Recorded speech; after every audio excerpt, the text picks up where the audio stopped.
सावन सोमवार व्रत कथा। सावन सोमवार की यह है व्रत कथा। जरूर पढ़े, पूरी होगी मनचाही मुराद। अगर आपकी कोई मन्नत पूरी न हो रही हो या फिर तमाम प्रयासों के बावजूद आपको करियर में सफलता न मिल रही हो या व्यक्तिगत जीवन में परेशानी चल रही हो, मसलन कोई भी दिक्कत हो, तो परेशान होने के बजाय अब की सावन सोमवार का व्रत करके यहाँ बताई गई व्रत कथा का पाठ करें। मान्यता है कि सावन सोमवार के दिन अगर व्रत रखकर इस कथा का पाठ किया जाए तो जातकों की मनचाही मुराद पूरी हो जाती है। इस महीने में जो भी भगवान शिव की पूजा अर्चना करते हैं उन सब की मनोकामना भगवान शिव पूरी करते हैं। सावन में भोलेनाथ को प्रसन्न करने के लिए ऐसे करें पूजा, दूर होंगे सारे दुख कष्ट। शिव जी की कृपा प्राप्त करने के लिए सावन का महीना अति उत्तम माना जाता है। इस माह खास पूजन विधि से भोलेनाथ जल्द प्रसन्न होते हैं और संकट से छुटकारा दिलाते हैं। सावन का महीना शुरू हो चुका है। इस महीने भोलेनाथ को प्रसन्न करने के लिए तरह तरह के उपाय किए जाते हैं। शिव पुराण के अनुसार शिव जी की पूजा शाम के समय श्रेष्ठ मानी गई है, लेकिन सावन के पहले दिन सुबह ब्रह्म मुहूर्त में स्नान कर सफेद वस्त्र धारण कर लें। सफेद शिव का प्रिय रंग है। गंगा जल से पूजा स्थल को शुद्ध कर लें। गाय के गोबर से मंडप तैयार कर लें। 5 अलग अलग रंगों की मदद से आप मंडप में रंगोली बना लें।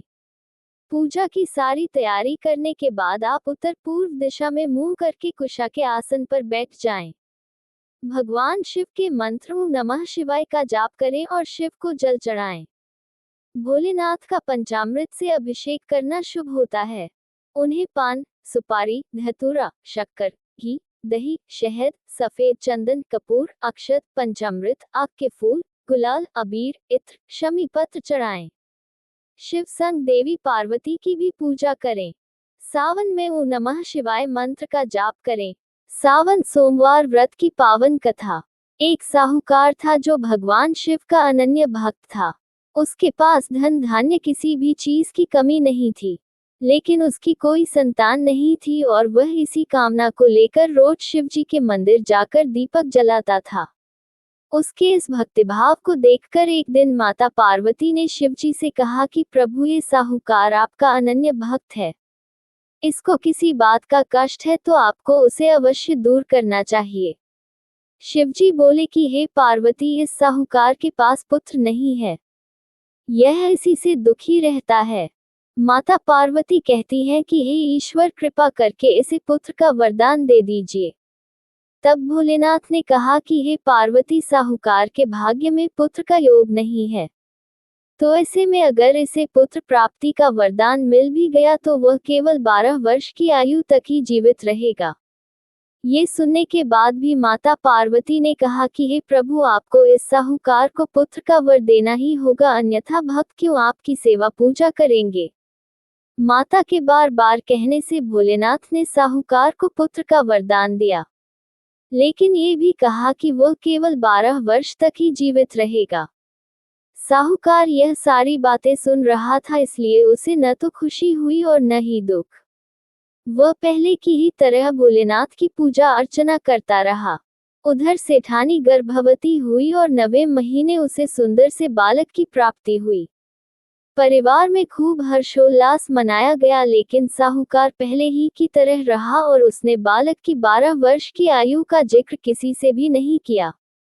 जब बालक 11 वर्ष की आयु हो गई तो एक दिन साहूकार की सेठानी ने बालक के विवाह के लिए कहा, तो साहूकार ने कहा कि वह अभी बालक को पढ़ने के लिए काशी जी भेजेगा। इसके बाद उसने बालक के मामा जी को बुलाया और कहा कि इसे काशी पढ़ने के लिए ले जाओ और रास्ते में जिस भी स्थान पर रुकना वहां यज्ञ करते और ब्राह्मणों को भोजन कराते हुए आगे बढ़ना। उन्होंने भी इसी तरह करते हुए जा रहे थे कि रास्ते में एक राजकुमारी का विवाह था। जिससे उसका विवाह होना था वह एक आंख से काना था। तो उसके पिता ने जब अति सुंदर साहूकार के बेटे को देखा तो उनके मन में आया कि क्यों न इसे ही घोड़ी पर बिठाकर शादी के सारे कार्य संपन्न करा लिए जाएं। तो उन्होंने मामा से बात की और कहा कि इसके बदले में वह अथाह धन देंगे, तो वह भी राजी हो गए। इसके बाद साहूकार का बेटा विवाह की बेदी पर बैठा और जब विवाह कार्य संपन्न हो गए तो जाने से पहले उसने राजकुमारी की चुंदरी के पल्ले पर लिखा कि तेरा विवाह तो मेरे साथ हुआ, लेकिन जिस राजकुमार के साथ भेजेंगे वह तो एक आंख का काना है। इसके बाद वह अपने मामा के साथ काशी के लिए चला गया। उधर जब राजकुमारी ने अपनी चुनरी पर ये लिखा हुआ पाया तो उसने राजकुमार के साथ जाने से मना कर दिया। तो राजा ने भी अपनी पुत्री को बारात के साथ विदा नहीं किया। बारात वापस लौट गई। उधर मामा और भांजे काशी जी पहुंच गए थे। एक दिन जब मामा ने यज्ञ रचा रखा था और भांजा बहुत देर तक बाहर नहीं आया तो मामा ने अंदर जाकर देखा तो भांजे के प्राण निकल चुके थे। वह बहुत परेशान हुए, लेकिन सोचा कि अभी रोना पीटना मचाया तो ब्राह्मण चले जाएंगे और यज्ञ का कार्य अधूरा रह जाएगा। जब यज्ञ संपन्न हुआ तो मामा ने रोना पीटना शुरू किया। उसी समय शिव पार्वती उधर से जा रहे थे तो माता पार्वती ने शिवजी से पूछा, है प्रभु ये कौन रो रहा है? तभी उन्हें पता चलता है कि यह तो भोलेनाथ के आशीर्वाद से जन्मा साहूकार का पुत्र है। तब माता पार्वती कहती हैं कि हे स्वामी इसे जीवित कर दे, अन्यथा रोते रोते इसके माता पिता के प्राण निकल जाएंगे। तब भोलेनाथ ने कहा कि हे पार्वती इसकी आयु इतनी ही थी सो वह भोग चुका। लेकिन मां के बार बार आग्रह करने पर भोलेनाथ ने उसे जीवित कर दिया। लड़का ओम नमः शिवाय करते हुए जी उठा और मामा भांजे दोनों ने ईश्वर को धन्यवाद दिया और अपनी नगरी की ओर लौटे। रास्ते में वही नगर पड़ा और राजकुमारी ने उन्हें पहचान लिया। तब राजा ने राजकुमारी को साहूकार के बेटे के साथ बहुत सारे धन धान्य के साथ विदा किया। उधर साहूकार और उसकी पत्नी छत पर बैठे थे।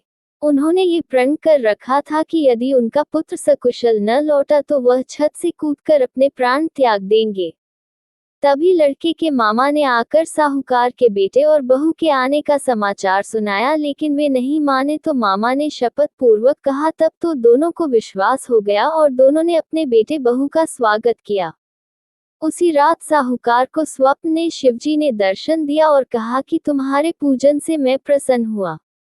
इसी प्रकार जो भी व्यक्ति इस कथा को पढ़ेगा या सुनेगा उसके समस्त दुख दूर हो जाएंगे और मनोवांछित सभी कामनाओं की पूर्ति होगी।